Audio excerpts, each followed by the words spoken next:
ഇന്ന് 2026 ജൂൺ മാസം 16-ാം തീയതി ചൊവ്വാഴ്ച, സമയം രാവിലെ 10 മണി. എല്ലാവർക്കും ഇന്നത്തെ വെള്ളിവിലയിലേക്ക് സ്വാഗതം.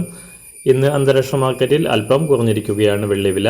ഇന്ന് രാവിലെ 1 ഔൺസ് വെള്ളി 69.86 $. സംസ്ഥാനത്തെ വെള്ളിവില കാര്യമായി മാറ്റങ്ങളില്ലാതെയാണ് ഇന്ന് തുടരുന്നത്. ഇന്നത്തെ വില 1 ഗ്രാം 265 രൂപ, 1 കിലോ 2,65,000 രൂപ. സംസ്ഥാനത്ത് സ്വർണ്ണവില ഇടവേളയ്ക്ക് ശേഷം ഇന്ന് താഴോട്ടിറങ്ങി. ഇന്ന് രാവിലെ 1 ഗ്രാമിന് 15 രൂപയും 1 പവന് 120 രൂപയും കുറഞ്ഞു. ഇന്നത്തെ വില 1 ഗ്രാം 13,875 രൂപ, 1 പവൻ 1,11,000 രൂപ. എല്ലാ ദിവസവും പുതിയ വെള്ളിവിലയും വെള്ളിയുമായി ബന്ധപ്പെട്ട കൂടുതൽ വിശദാംശങ്ങളും അറിയാനായി ഈ ചാനൽ സബ്സ്ക്രൈബ് ചെയ്ത് തൊട്ടടുത്തുള്ള ബെൽ ബട്ടൺ അമർത്തി ഓൾ സെലക്ട് ചെയ്യുക. താങ്ക്